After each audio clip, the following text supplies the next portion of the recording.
3 மகள்கள் திருமணம். பணம் முக்கியமல்ல, அன்புதான் முக்கியம். அள்ளி கொடுத்த எம்ஜிஆர்.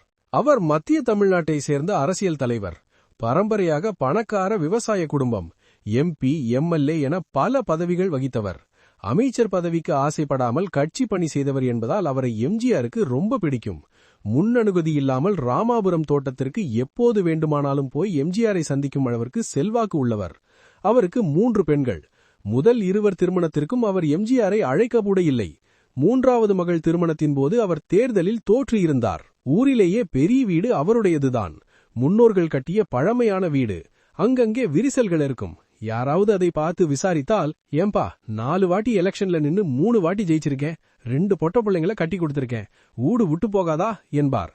அதற்கு அந்த வட்டார வழக்கில் வீடு விரிசல் விட்டால் தகர்ந்து விடாதா என்று அர்த்தம். 3வது பெண் திருமணம் நிச்சயமானதும் வீட்டு பெண்கள் ஒரே குரலில், இது நம்ம வீட்டு கடைசி திருமணம், அதனால தலைவரை கூப்பிடுங்க என்று அடம் பிடிக்க, ஒரு பெரிய மனுஷனை தேவையில்லாத தொந்தரவு பண்றாதான்னு 2 மனசா இருக்கு என்று சொல்லிக்கொண்டே துணைக்கு ஒரு பொடியனுடன் சென்னைக்கு புறப்பட்டார். இரவு பொறுமையாக சாப்பாட்டுக்கு பிறகு கிளம்பி பழைய அம்பாசிடரில் சாவகாசமாக அவர்கள் செங்கல்பட்டு வரும்போதே விடிந்துவிட்டது.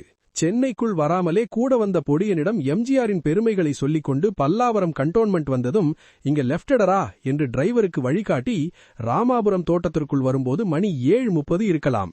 அடுத்து என்ன நடந்தது என்பதை அடுத்த பகுதியில் பார்க்கலாம். காத்திருங்கள்.